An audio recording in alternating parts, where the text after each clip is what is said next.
All right, let's get right into this. I want you to imagine, just for a second, that we could build a bridge. But not a bridge made of steel and concrete. Nope. This one's built with technology and with pure intention. A bridge that doesn't span a river, but actually connects our world to, well, some other plane of existence. It sounds like science fiction, but this is the very real story of a group of pioneers who really, truly tried to do it. So what's this all about? Well, it really comes down to one simple but massive question.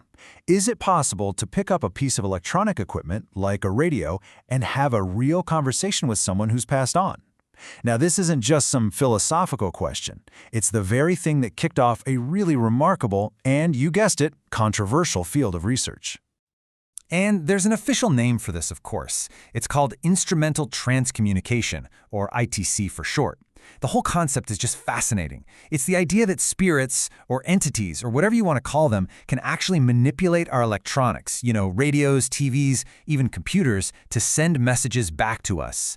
This single idea is the foundation for everything we're going to talk about today. So, to really get a handle on this, we've got to go back, way back to the very beginning, to the first people who really dared to try and build this electronic bridge to the beyond. What's so amazing is how this whole thing started. So back in the late 70s, you have this retired inventor, George W. Meek, and he gets completely obsessed with this idea of talking to the other side. He ends up teaming up with a guy named Bill O'Neill, who was said to be psychically gifted, and together they build a machine they call Spiricom.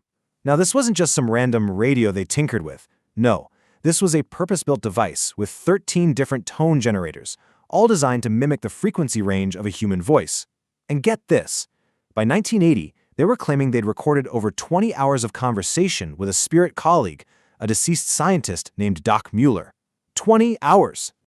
And this really brings us to the people behind it all. See, we're not just talking about abstract theories here. We're talking about real guys like Meek and O'Neill, inventors and experimenters working with their own hands to try and do something that most people would say is absolutely impossible. They were the architects of this whole crazy, incredible vision. The work these guys did, Meek and O'Neill, it really laid the groundwork for what you could call the golden age of ITC research. And this new chapter was led by a group called the International Network for Instrumental Transcommunication, or INIT. And this is where the story gets really, really wild. The INIT group started reporting successes that went way beyond just audio chats. They claimed they were getting direct phone calls from the other side, like the phone would ring and it would be a spirit. They said they were getting detailed reports and messages just popping up on their computers, and maybe craziest of all, they said they received images, actual pictures of spirits appearing on their TV screens and computer monitors. The sheer scope of what they were claiming was just staggering. But here's the catch, and it's a big one. According to a message they supposedly received right through a radio, the connection itself was unbelievably fragile.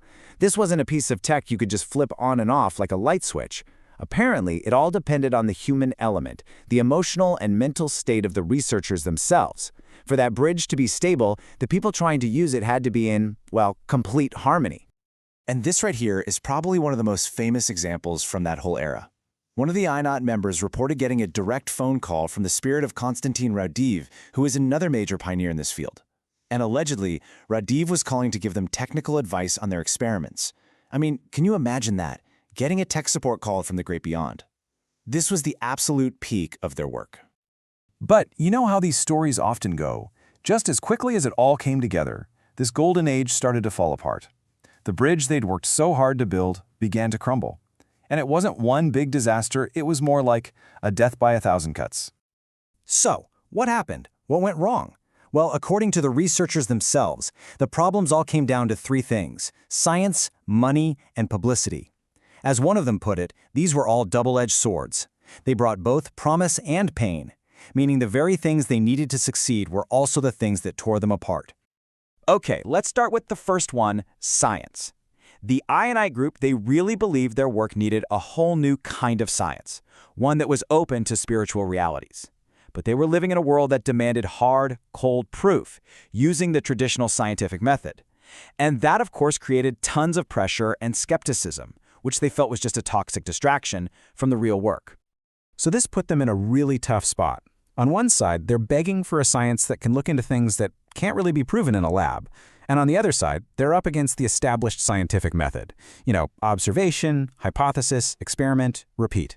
Their work just couldn't fit into that box. I mean, how do you run a repeatable experiment when the main ingredient is the harmony of the people in the room? Next up, money. Of course. That always comes down to money, doesn't it? They needed cash for equipment, for travel, for research, but as soon as money got involved, so did conflict. Even though outside auditors found zero evidence of fraud, accusations started flying around about funds being mishandled, and that just created shame, resentment, and deep divisions within the group. And finally, there was publicity. A huge part of their mission was to spread the word about what they were doing. They genuinely wanted to enlighten humanity. But the more attention they got, the more they attracted attacks from skeptics and from people whose own beliefs were threatened by this stuff. And pretty soon, it just created this climate of fear and defensiveness. So here's the real takeaway. The bridge didn't collapse because the technology was bad. It collapsed because the people building it were, well, they were human. The arguments, the fighting over money, the fear of what people would say, all of that created negativity and disharmony. And that's a challenge any pioneering group faces, right? The biggest variable is never the machine, it's the people using it.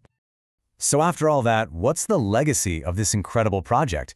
Did it just fizzle out and disappear? Well, not exactly. The story actually ends on a note of hope. One of the key members, Mark Macy, wrote this really powerful reflection. And for him, the takeaway wasn't failure, it was a lesson. A big one. The belief is still there that humanity deserves another shot, that this bridge can be rebuilt. But it's going to take more than just better technology. It's going to take better, more harmonious people to build it. And that brings us to today. Because the quest to build that bridge, it's not over. The work continues, just in different forms, carried on by new researchers at places like the Institute for Instrumental Transcommunication. The story of INIT serves as both a roadmap and a warning, and it leaves us with this one final fascinating thought. Was their failure just a temporary setback on the path to one of the biggest discoveries in human history? I guess we'll just have to see what unfolds.